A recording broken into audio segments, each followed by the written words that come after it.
Welcome to the Pacey Performance Podcast. Today, I'm speaking to fitness coach for the Swedish national team and head of the UEFA Fitness Advisory Group, Paul Balsam.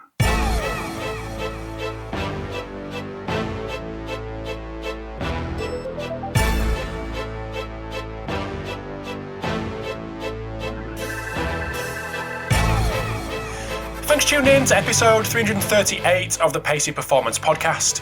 So as soon as I heard about the great work that was going on at UEFA with their fitness advisory group and the fact that Paul was heading that up, it was an absolute no-brainer to get him on, given the fact that this could affect, and the things that the UEFA Fitness Advisory Group are doing could affect those working in football across Europe. So thank you to Chris Barnes for making the introduction, and in this episode we have a little chat around integrating fitness, technical and tactical, which has come up a couple of times in the previous episodes of the podcast, integration of technology, the 24/7 lifestyle, and not only for players but for coaches, and then how clubs can better support staff. Then we have a little chat around what UEFA are doing in their coach education to push things forward and enable practitioners to be better in football clubs across Europe. Then we have a little chat at the end around women's game and how UEFA are working to improve things on that side as well. So it's a cracking episode with Paul, some really, really interesting takeaways, and given his experience and his current role as the fitness coach at the Swedish national team, there's so much to take away. So I will hand over to Paul. This episode of the Pacey Performance Podcast is sponsored by Hawkin Dynamics, the world's first wireless force plate testing system. So the Hawkin Dynamics system is built around what coaches want, so they can test in the real world and not just in the lab. So you're able to capture reliable data on all athletes in a matter of minutes and monitor progress from their cloud-based system from anywhere in the world. So as I've mentioned, the Hawkin Dynamics force plates are wireless, which means they're portable, and they're also trusted by teams at a number of different levels in a number of different sports. So integrating force plates into your athlete monitoring system could not be easier and more affordable. So if you want to get to know a little bit more about Hawkin Dynamics or actually see their plates in action, head over to the website, which is hawkindynamics.com, which you can also schedule a demo, and follow them on Twitter at hawkindynamics. This episode of the Pacey Performance Podcast is sponsored by iMeasureU. So used by leading sports practitioners and biomechanics researchers worldwide to capture and compare multi-limb inertial data in the field, IMU Step from iMeasureU is a dual sensor and app lower limb load monitoring tool which helps practitioners optimize return to play for running-based sports. So iMeasureU have just released their new and improved waterproof sensor Blue Trident, which includes ultra-high G capabilities to quantify high-impact steps such as cutting, landing and sprinting, longer battery life to collect data all day, real-time feedback to aid immediate interventions, and faster workflow so practitioners can review long training sessions within minutes of training completion. iMeasureU, now part of Vicon, works with military, pro and collegiate coaches and athletes from around the world, including the Australian Institute of Sport, US Department of Defense and collegiate and pro teams from around the world. If you want to get to know more about iMeasureU, head over to their website, iMeasureU.com, or follow them on Twitter or Instagram at iMeasureU. So without further ado, over to the episode with Paul Balsam.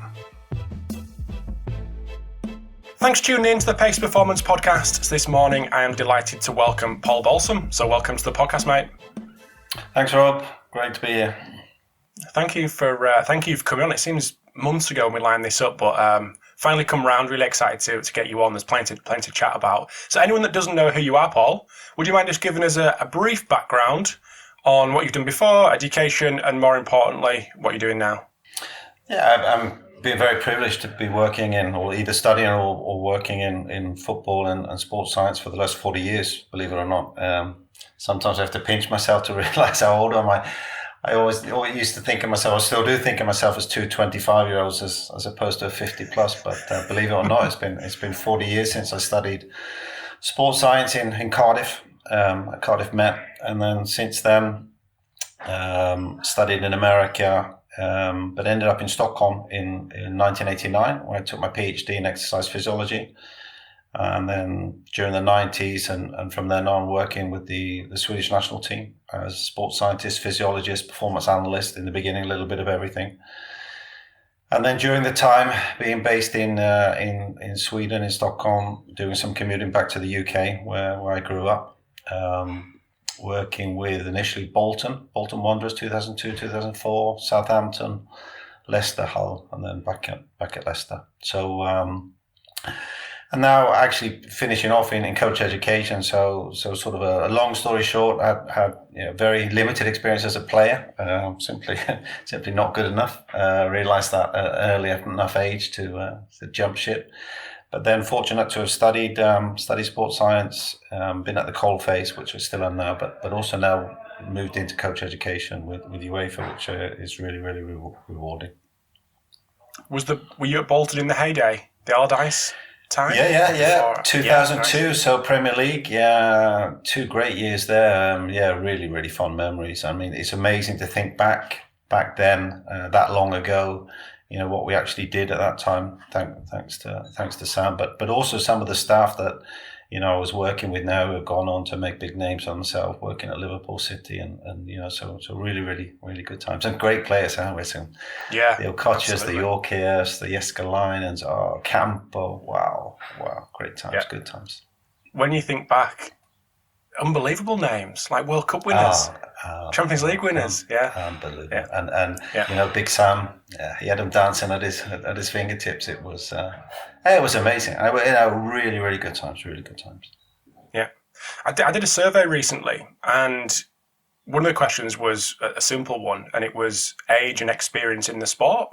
And when looking, and this is in football and rugby, but particularly in football, the majority of people who were surveyed and who answered the survey were under 10 years in terms of experience, and majority of the time under 35. So you've mentioned 40 years in doing what you're doing.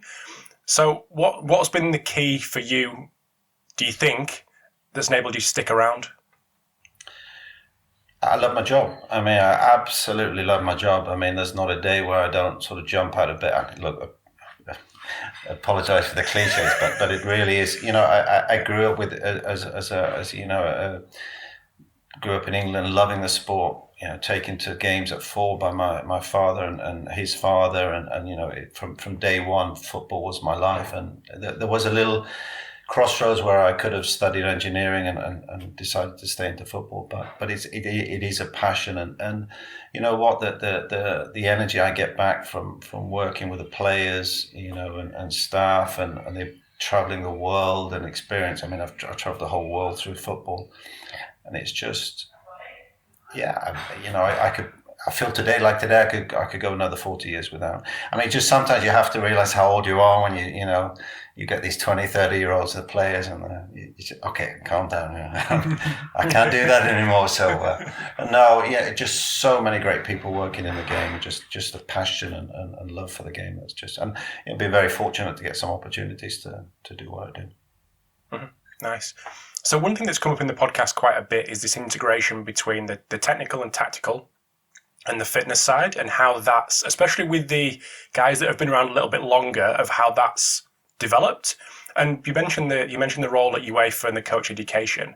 I'd be really interested to get to know your views on that and what UEFA are doing to amalgamate them two areas of the team, if that's all right.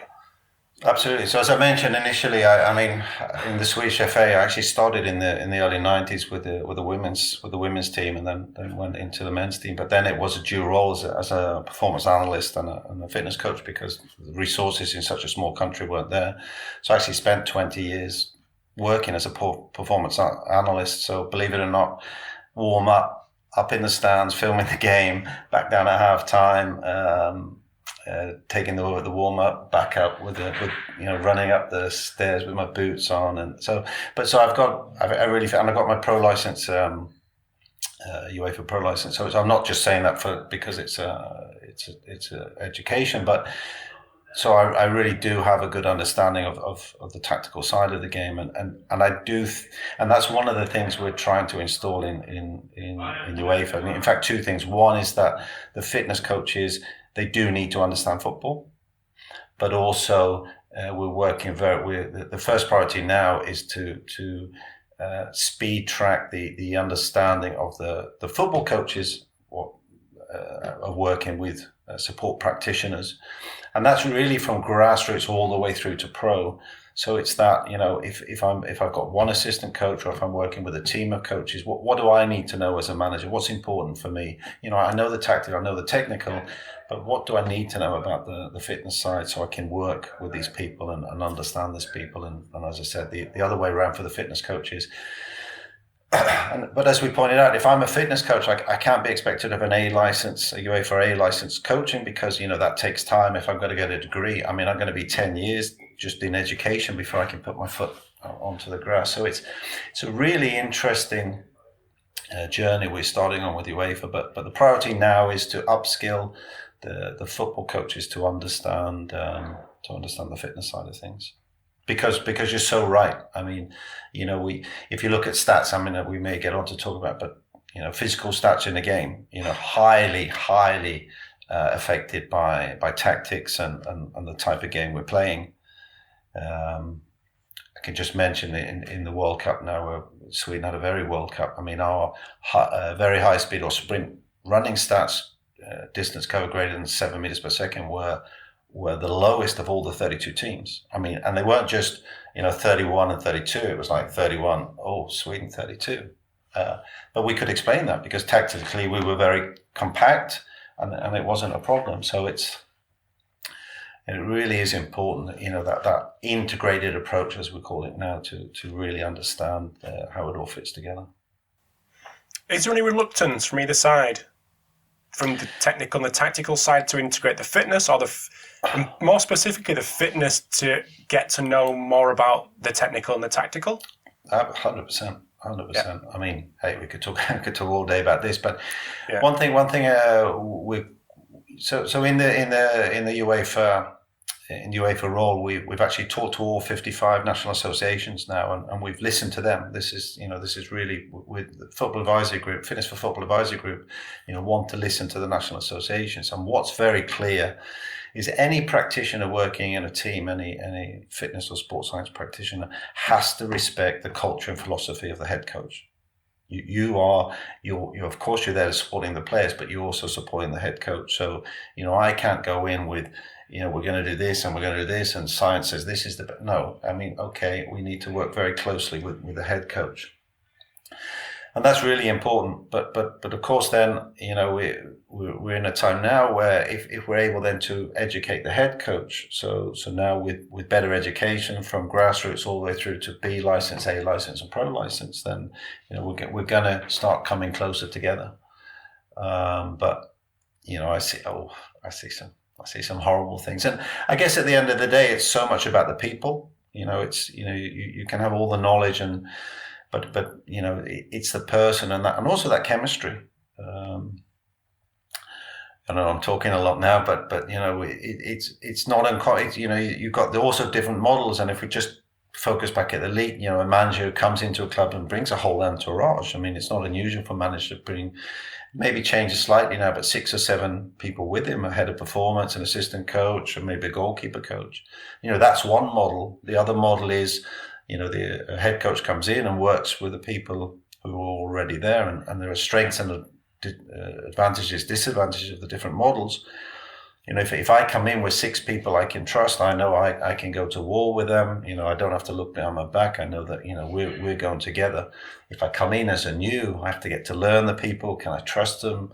So it's really different, and it's really interesting that you see different models and how it works, especially at the elite level. From a sports scientist, S&C coach, fitness coach, whatever we want to call ourselves, and we'll probably come on to that as well in a little bit, would you have any tips to help either them to options along from the inside, and how you've potentially done it when you've seen both of them examples play out, the entourage versus what may from the outside seem a more long-term aim of the integration of current club staff?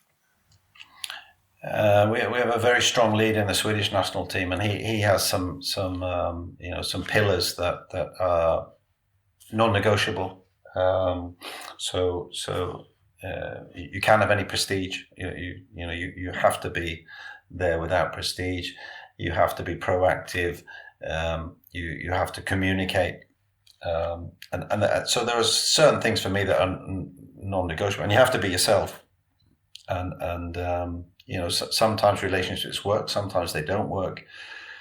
And then I always think an X factor. I think advice to anyone that, certainly from the fitness side, working, going in and working with managers, you have to have a little X factor, and whatever that might be. It might be a little bit of knowledge, it might be a personality, and then I guess what's really important is especially in sort of the fitness, as you say, whatever we call ourselves, it's that, you've got a loyalty to the club because, at the end of the day, they're paying your salary. You have a loyalty to the manager because, you're working for him or her. But then you have this, your relationship with the players. And it's really, it can be difficult to balance. In an ideal scenario, your relationship with all three is great, but it's really trying to balance that, because yourself, Rob, as working and people listening who are working as a fitness coach, that your relationship with your players is key. And then suddenly a manager may say, okay, we're in tomorrow, we're off tomorrow, or double session. And it's that ability to deal with that sort of that curveball, and you have to keep your face. Any fitness coach who doesn't get moaned at by his players, has never been a fitness coach. So that, not again, we're not going to do this. So it's really dealing with, and I guess this has grown also over the years. So it's not just good enough to sort of come out of university, you've got a 3-year Bachelor of Science degree or sports science degree. It's also your ability to be a leader and to communicate. Is that something that, going back to the UEFA part of your job, is that something that's going to be integrated in that side, understanding all this, what you just talked about? So at the moment we're focusing educating the football coaches. So there are 2 steps. So one is educating a football coach. So actually the further they go from grassroots to pro, the more that they will have to learn to work with specialists.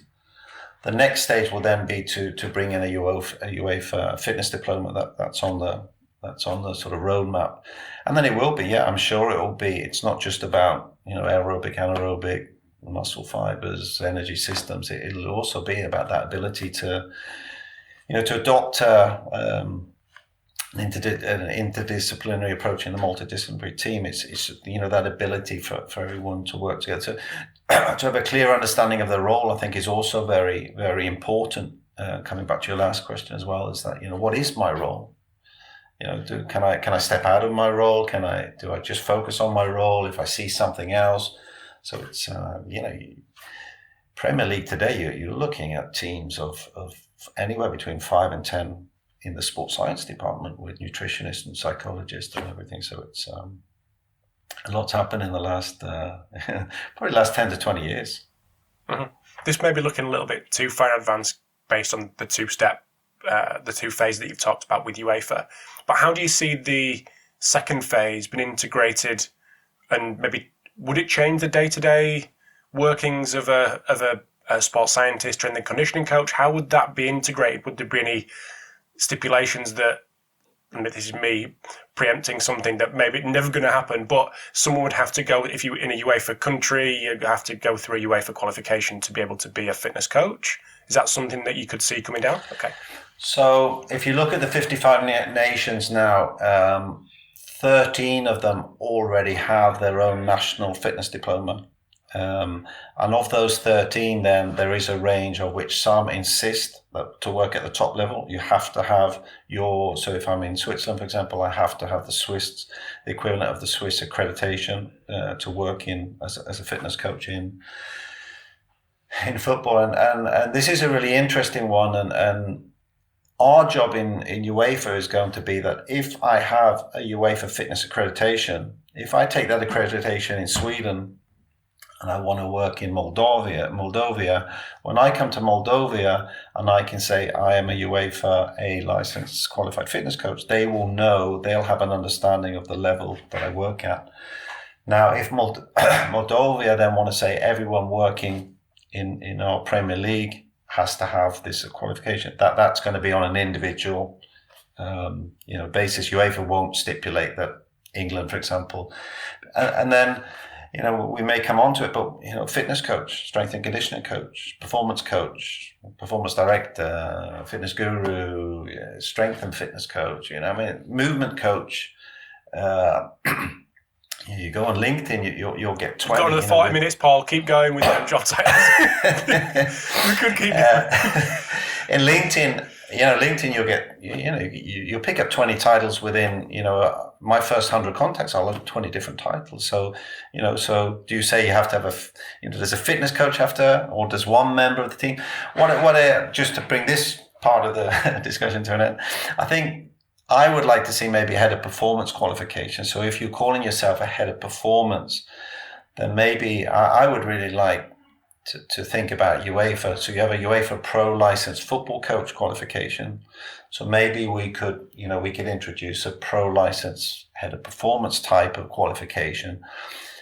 So that's definitely a quality control. So if I'm going to run, if I'm going to manage a team of performance specialists, but also I think it will give, a person in that position an incentive. They've probably already got their degree. They're never going to take a UEFA Pro license coach because they don't have time. So it would be something for them to work towards. And then you could go into leadership, business budgets and everything. And probably the actual theoretical fitness, sports science side of it would be, only one part of many different parts. Mm-hmm.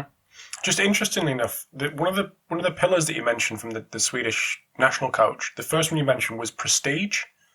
What do you mean by, what does he mean by not having prestige? Is that it's not about you. It's okay. As soon as it becomes about you, then you're out the team, or you will never get in the team if it's about you. And this is also very, very, it's not about you. You're only there to support the players. And I say that, that's one of the things, if I'm talking to, I did a talk on, in fact, Sweden now are bringing their own national fitness coach diploma in, and I just did a very small introduction, and that was one of the things we talked about. You're there to support the players. Your job is to support the players and to improve performance. Done. How would that fit into the kind of 2021, where we've got social media, we've got people pushing their own personal brand, you've got websites, you've got podcasts, you've got people coming on podcasts and talking about what they do. How does that fit in with that, and how would it be viewed? What are you trying to say, people coming on podcasts? I'm talking about me, not anyone else. Yeah, really good, really interesting. And again, and we actually, I took it up in the UEFA that we're social media.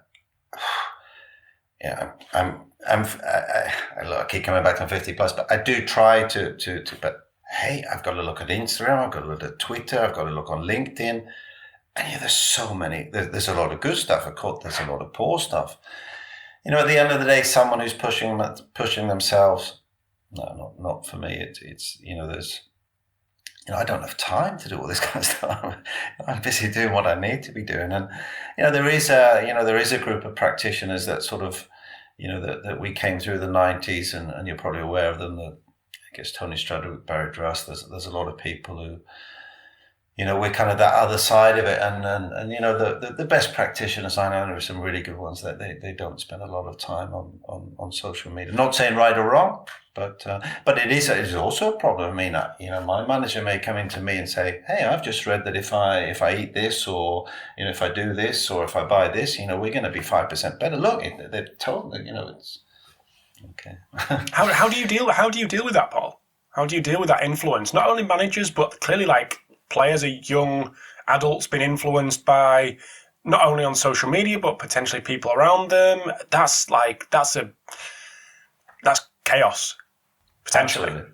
Education. That's that is one thing, and something that I'm a big believer in his player empowerment. So actually, it's not gym at 9 o'clock today, be there. It's okay, you need to do a gym session today. This is what we need to do.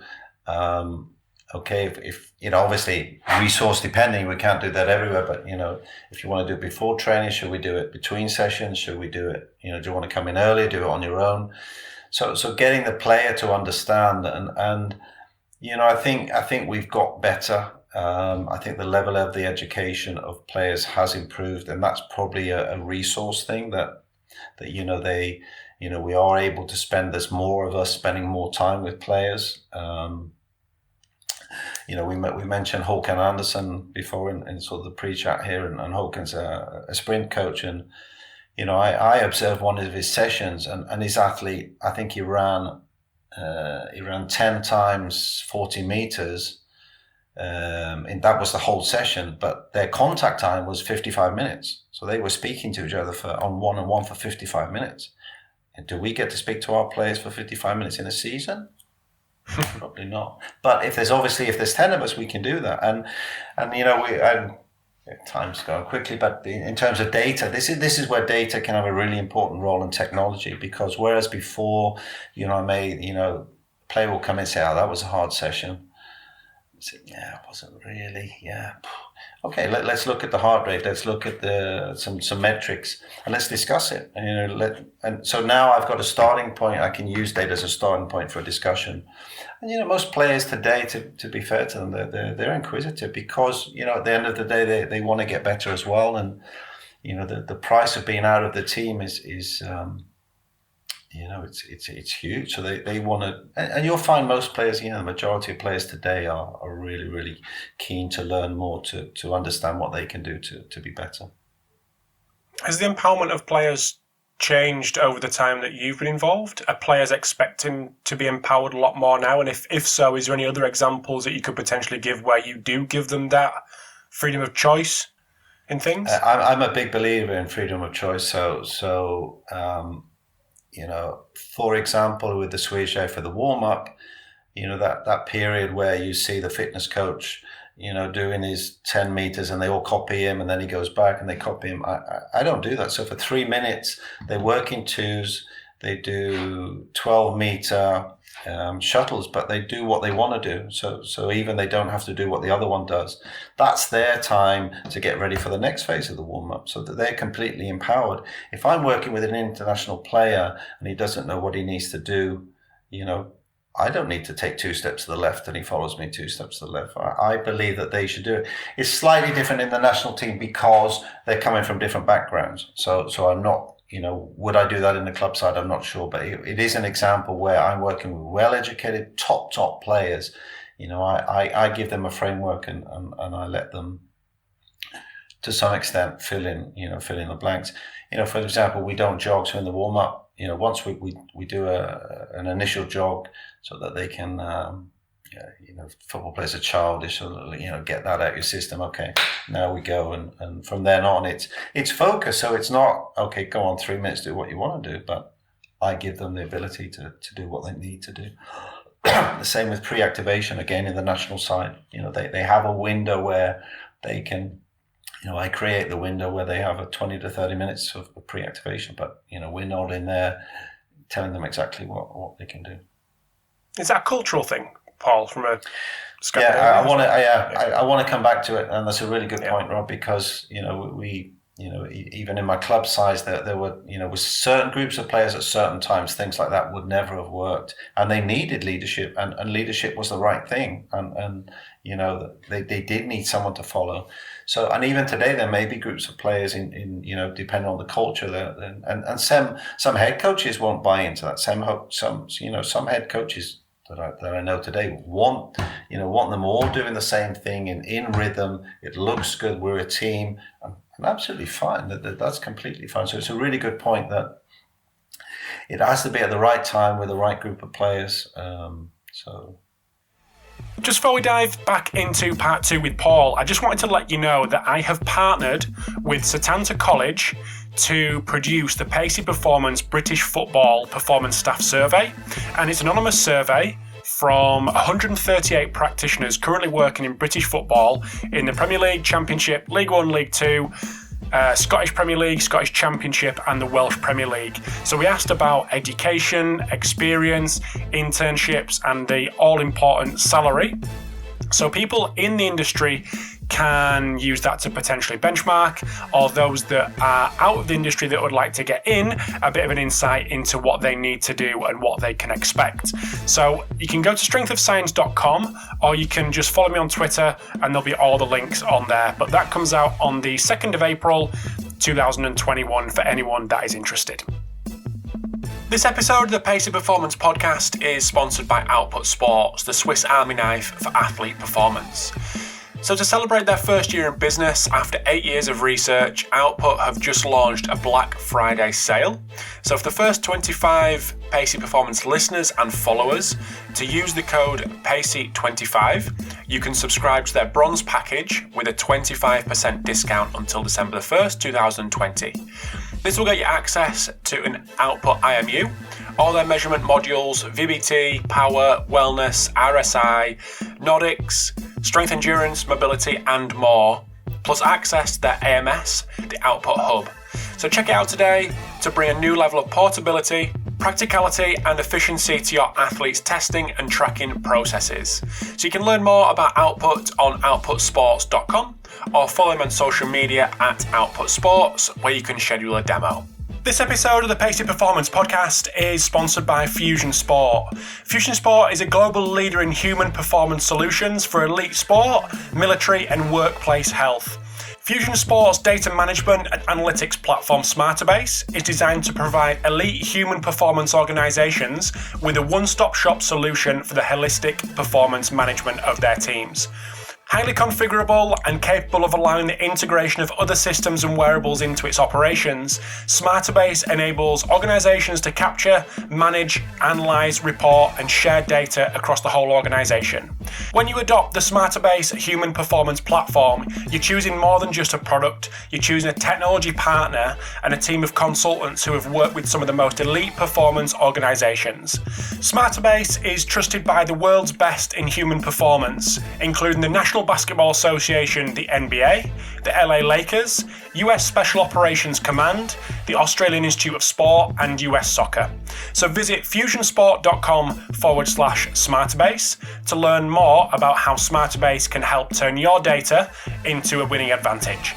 This episode is also sponsored by Omega Wave, which is the only non-invasive at-rest technology on the market that analyzes readiness to train via both brain and cardiac analysis. So using DC potential and HRV to understand your brain's energy level and autonomic nervous system balance allows you to use objective data on recovery and readiness that in turn helps you to truly individualize your training and thus optimize performance. OmegaWave also measures ECG from the V6 position, and this data can be used by the medical profession to check cardiac health on a frequent basis. The measurement only takes 4 minutes to perform and results are visualized in an intuitive way thanks to our windows of trainability concept.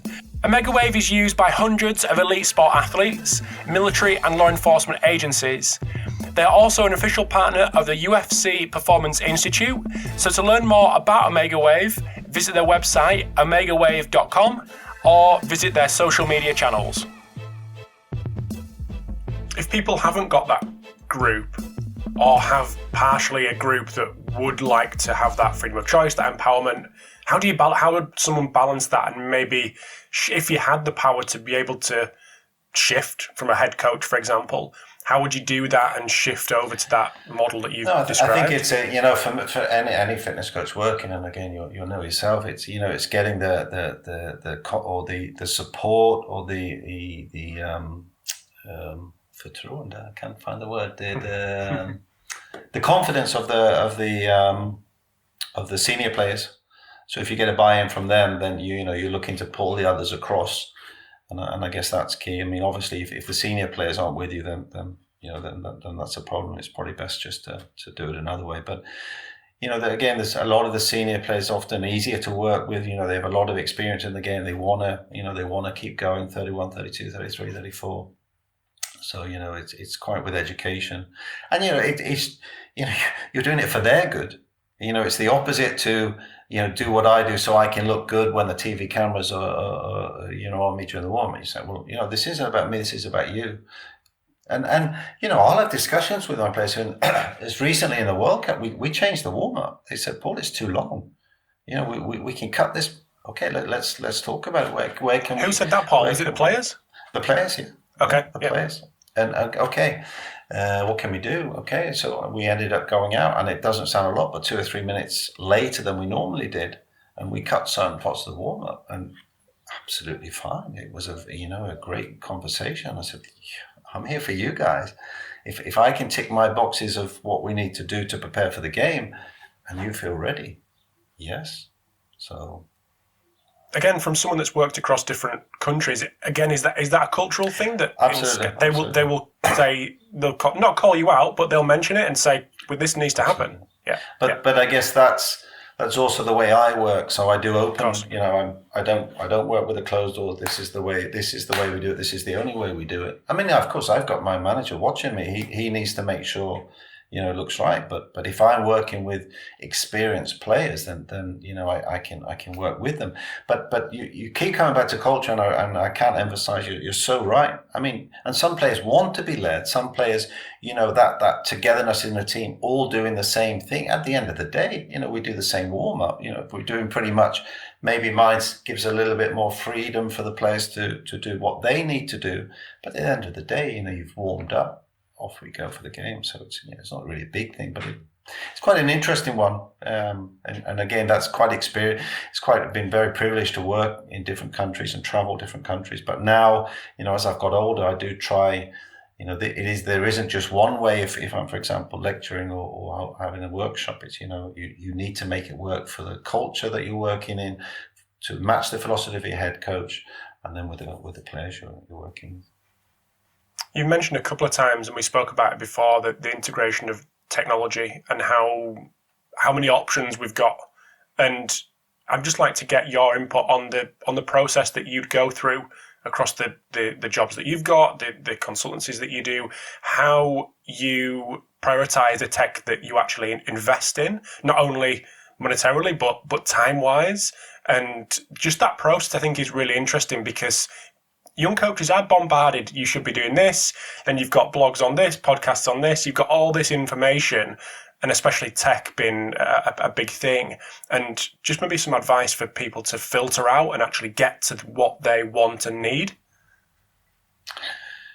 I think in terms of the one thing that most levels now, if you're employed as a let's call it a fitness coach, I think the player tracking, the wearable player tracking is something that, again, I would almost call it non-negotiable. And there really isn't an excuse to say we can't afford it, because the entry level player tracking, wearable player technology is less than a pair of football boots today, and there are startups as we speak, it's going to be affordable by all. But they also came out with the National Association, not just having the technology, it's then having the resources then to manage that data. So if you think, if you're collecting data at 25 hertz with 25 players for a 90-minute training session, you're up to 500,000 points per player. That data then has to be stored, it has to be analyzed, and then that feedback has to go back to the coach, and then you have to look to make find an insight and make an intervention. So it's not just about the monetary, it's about that strategy and what you're going to use it for. And if I'm collecting all this data and the head coach is going, no, that's not for me, we're going to do it this way, that's also, So I think that wearable player tracking, that's here to stay.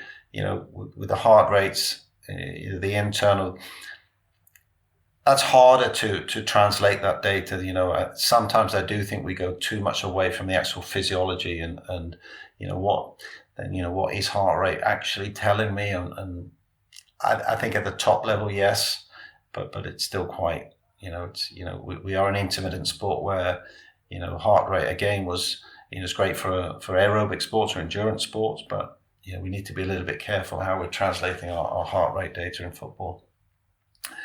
But then you've got well, hey, the Nord board, you've got the force frame or whatever it's called. You've got we've got all sorts of people knocking on our doors on a regular basis. I think it's the bigger picture, and I get guilty of it. I want this and I want that, and we've just invested in some technology to measure speed, but it's that whole process, that the whole workflows. Where are we going to use it? When are we going to use it? Who's going to be analyzing the data? How's the data going to be stored? How is that data going to be able to interact with other data?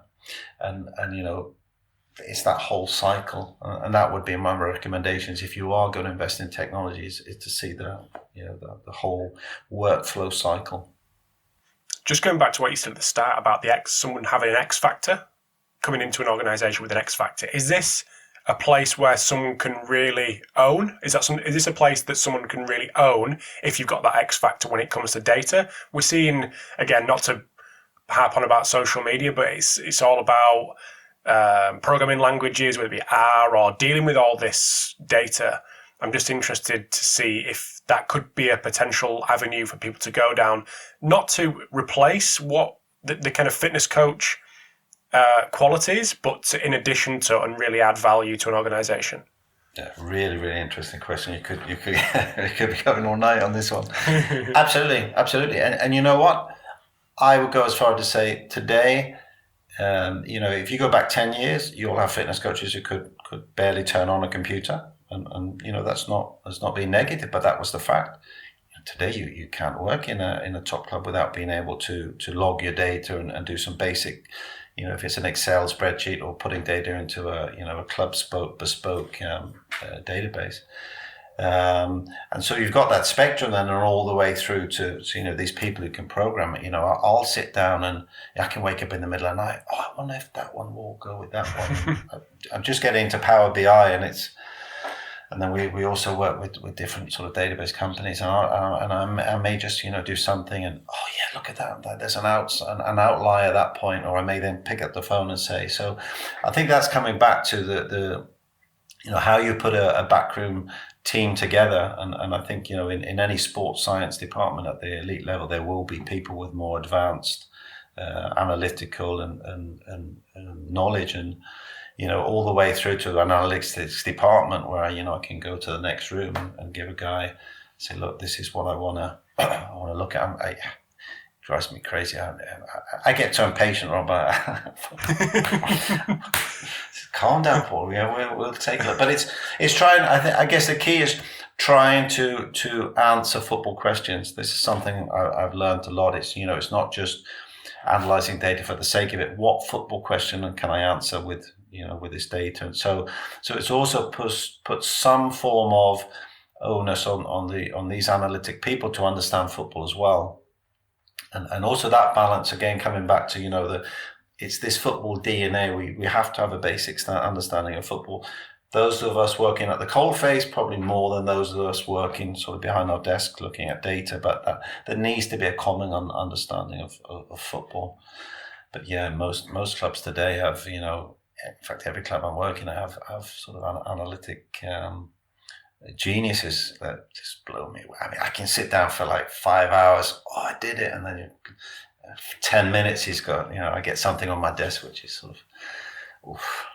And with just the basic like Power BI, and all Power BI, as the readers will know, it's just a way of a graphic interface for all your data, just to show you. But can I go into my coach or one of my fellow practitioners with a graph that rather than a table of data, it's just so powerful. And players as well. Mm-hmm. Just to maybe contradict that or add another level to it, is there certain times where people and fitness try to put the fitness coaches together, like S&C Sports Science, not the analytical teams that are built they're dedicated for this, but is there a worry that the sports scientist, the S&C coach, will go too far that way, too far to be too data driven, if that's can use that, and forget all the 35 minutes that we've talked about being an actual fitness coach and a sports scientist, and forget those relationships, forget the culture, forget the core of what we do, because we've gone so far that way. Spot Really, really, really, really good point. And there's no answer to that, but I can't agree with you more. And I feel sorry for these. As I say, a fitness coach, you've done your warm up, and I see some great people. The ability to deal with the players, but then when they come in, they have to log. You can't just say to gone are the day where you write analog. This is what we did, and you give it to your assistant and say, that doesn't happen these days. But I guess what I will say is, the education and the same with coaches. You think about 10 years ago, we all had mobile telephones, but the digital world we're living in is not just when we walk into the football ground; it's in our whole life. So we're being influenced by, and our kids as well, growing up with technology. So I guess it will become easier. This generation of players and coaches, it will be easier for them. But it's a really good point, and I can find myself being guilty of it sometimes. Spending. Example, at an iPad that it crashed, and it took me 4 hours to get the iPad up and working. But I wasn't gonna, But should I be trying to get the iPad up and working? No, I shouldn't really be doing that. I should have been focused on other things. So I do fall guilty of that. But it's a huge learning process because and that's maybe not a good example. But if you do look at your data and start looking for an outlier or something, the next time you do it, you just bring up that template and that whole journey is again you go back not that long ago, the ability to store data, the ability to use Power BI and all these type of graphic interfaces is just it's just grown and for very little if any cost. So it's but no, we do have to maintain that focus of working with the players. But I guess it comes back to your role, and maybe that is a key. What is my role? I'm privileged now that I can have that little bit of sort of innovative looking down. Certainly with my work in the club side in the national team, I do have to be more on the field. But no, really interesting. Mm-hmm. Not to dive into any specific players or organisations, of course, but how far away are we from players getting a real handle on the data that is collected on them and how it's potentially used and how it could impact their careers? And how mindful do we, as in sports scientists, S&C coaches, how mindful do we need to be that could potentially be becoming? Because they are getting educated on what this is potentially used for, team selection, recruitment, all this kind of thing. Surely it can't be too long before they go, players asking questions. Where's that going? Who's seeing that? What influence is it having? And then maybe going, I don't want to wear that sleep tracker that you've got me on to see how much, because that's influencing X, Y, or Z. I know it's a delicate conversation. I 100% get that, but it'd be interesting to get your thoughts on how that might play out. Yeah, really, really interesting. Again, really interesting, great question, Rob. And the whole GDPR, I really wonder whether all clubs are really, aware of what's going on with the data. The Swedish FA, we've just invested in SAP, which is a big, database system, and we're very, very careful about who's seeing what data, what needs to be encrypted, what doesn't need to be encrypted, medical records, etc. And I just wonder whether they're, like a lot of things, you think back to Bosman, it was one person who sort of broke to it's a really interesting.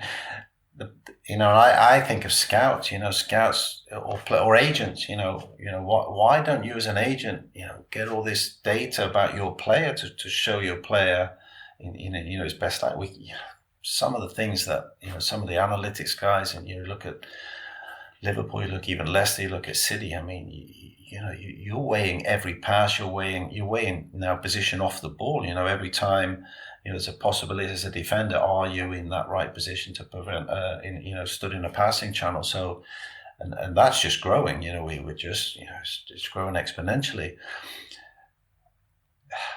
Yeah, it's again a really good question, and of course the question then is, if you're using data to show how good you are, then what happens? Then suddenly that data's showing you're probably not as good. So, and when not directly, I'm not directly answering your question, but when does this data collection start? Does it start at 8? Does it start at 12? Does it start at 16? I mean, there are academies now collecting data way down for sort of this long-term player development. And if you think, what was the average signing of a Premier League player? Is it £20 million? The average signing of a £20 million? Is it? So Wow. yeah. And I mean, so you think that, and that's the average. And so you think, long-term player development and sort of bringing players up through your academy, if data can help you and support it, but it's such a good question, Robin. Maybe that's another podcast for you to bring on someone who actually knows more about that, because it's a good question. Mm-hmm. Just to finish off the last 5 or 10 minutes, and around support staff and how someone like yourself in the position that you hold at various clubs, how you can support your staff in the best way possible. And the reason I say that is because it comes off the conversation around this 24-hour athlete, but we've also got 24-hour support staff. I mean, I spoke to someone recently on the schedules that they have as a club, whether it be one game a week or 2 games a week. And this member of support staff was 80 hours in the building on a 1 game a week, and that was a home game. So you've got this incredible demand. And one question that I asked when I saw the data that I mentioned right at the start with the survey, we've got this young, or relatively young, under 35 age of the typical sports scientist S&C coach. Yes, it is because we're probably a young industry, but are people getting to that age and going, I can't do this anymore. This is just the work and the hours and the expectation is just brutal. I've got a wife and kids now, 30, 35. How can clubs and organisations and people in your position and like yourself do better to help those support staff and put things in place to enable them to not only get to 35, but get to 40, 45, 50 and still be in these kind of positions? You're probably asking the wrong person. Wow. I mean, look, I've been supported by my family. I've got 4 boys, and wow. The times I've been away from home, and I do try, and it's not about myself, but I do try to balance it when I am home. But every organisation I worked in, who were the first people in the building? Sports scientists, performance analysts. Who were the last people out of the building? Sports science, performance analysts. I'm working with some young people here now at Leuven, and both have just had young children, and even last night I was last out of the building, but they were going home at 7, 8 o'clock, and it's difficult. It's again a really good question, and someone like the FMPA, I guess, an organisation like that, but I guess it's because we love our jobs and we're so passionate. So no one's putting handcuffs on us and handcuffing us to the door. And, a lot of the time we won't be there, doing things we have to do. So it's not like we have to log data from today. So it will be, I wonder if, let's take a little look at that. Or what if? What if a research paper came in? Hey, I saw him do something there today. Can we just go and look? And I'm terrible. My time at Bolton, I think I got called I was nutty as a fruitcake because I used to come in and they used to know that midnight would be the earliest we would get home, but we loved it. It was because.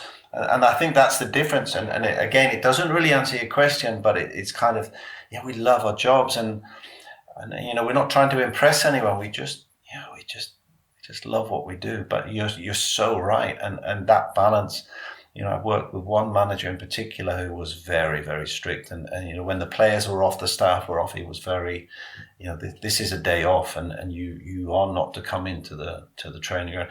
I guess now with everything happening, there is an ability to work from home, and we couldn't do that back in the day. But the last, I guess I could go home and jump on a Teams meeting or a Zoom meeting with any of my colleagues if there was just something we wanted to discuss. So there is that ability with technology to now to take us home. But and it's really we should be practicing what we preach. What we say to our players: recovery, not physically but also mentally. You need to, and what do we do?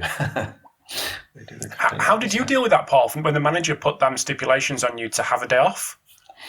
I guess when you're in this cycle of daily in work to have it's like, oh, I'm feeling a bit anxious of should I be doing something? But it was different for me. It was different because it was one during my time in the UK. So actually, I could still go into the training ground, but basically the other practitioners weren't there. So I got that was my excuse at least. Got out the day off. but it's not good. It's not good to have abstinence from. I really do encourage people, and when I talk with practitioners, even managers now, I like to know what they do in the down period, and really like to encourage if it's a hobby, if it's to be outside, if it's to spend time with a family. It's such an important balance. So again, really good point that. We probably need to be. Well, we do need to be better at it. Mm-hmm. One last thing I want to ask you, and it was something that you brought up in the email conversation that we had beforehand, and this is providing opportunities for ex-players to become fitness coaches. I suppose, very, very loosely, bear with me here. I only played for a couple of years, but there was an opportunity for me to go to Manchester Met through the PFA sports science degree, and that was funded thankfully through the PFA, who were very, very helpful. But what other opportunities could we give ex-players, and why should we? Because there'll be the non-ex-players going, well, these get an easy ride. They get a potential quick pass through coaching qualifications. Why should we be helping them become fitness coaches? What opportunities should we be giving them?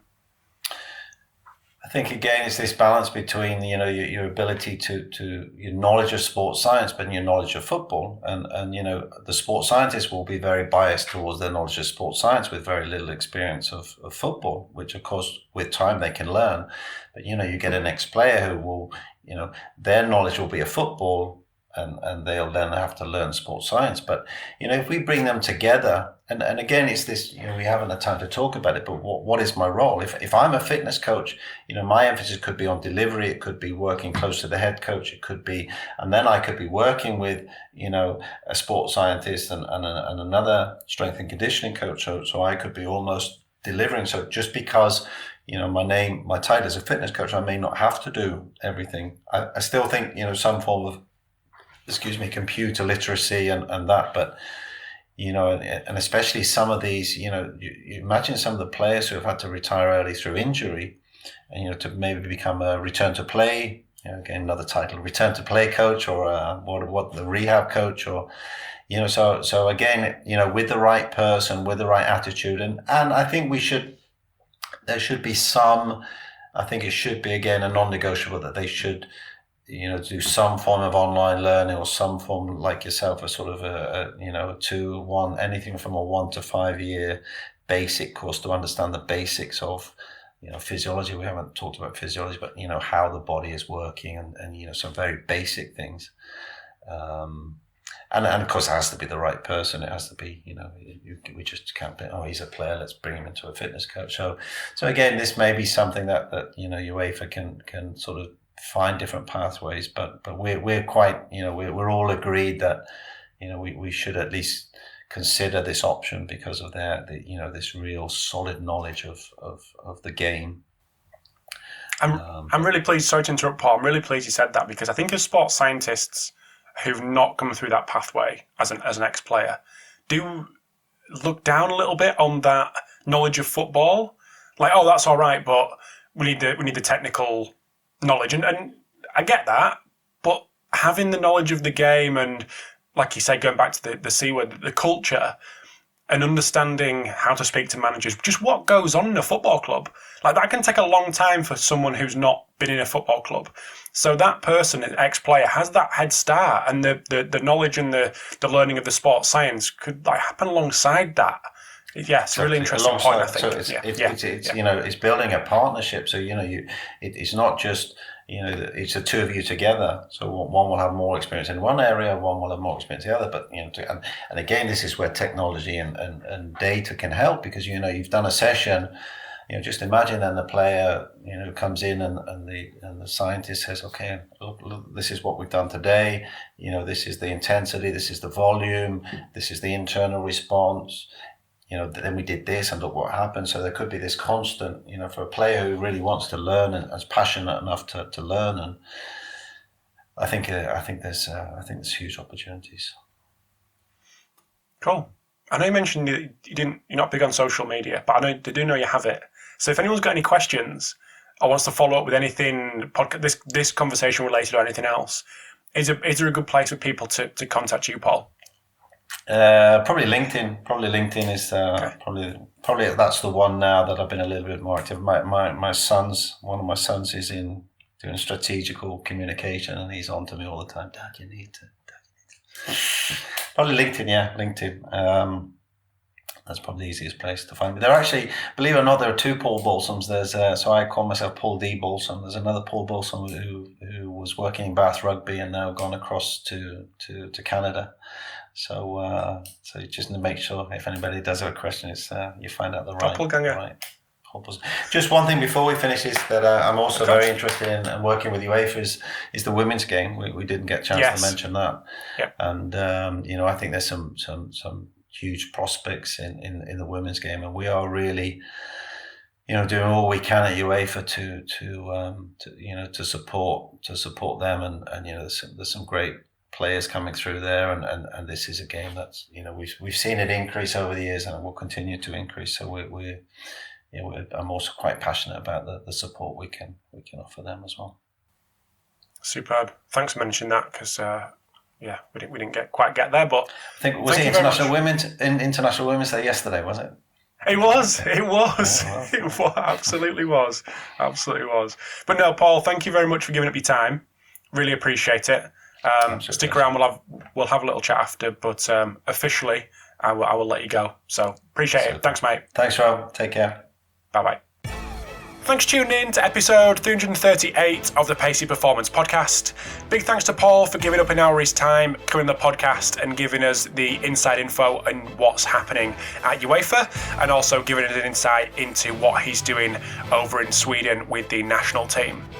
So big thanks to today's sponsors as well: Hawking Dynamics, iMeasureU, Fusion Sport, Omega Wave and Output Sports. Thank you to them guys for sponsoring this episode today and for their constant support to allow the podcast to keep doing what it's doing.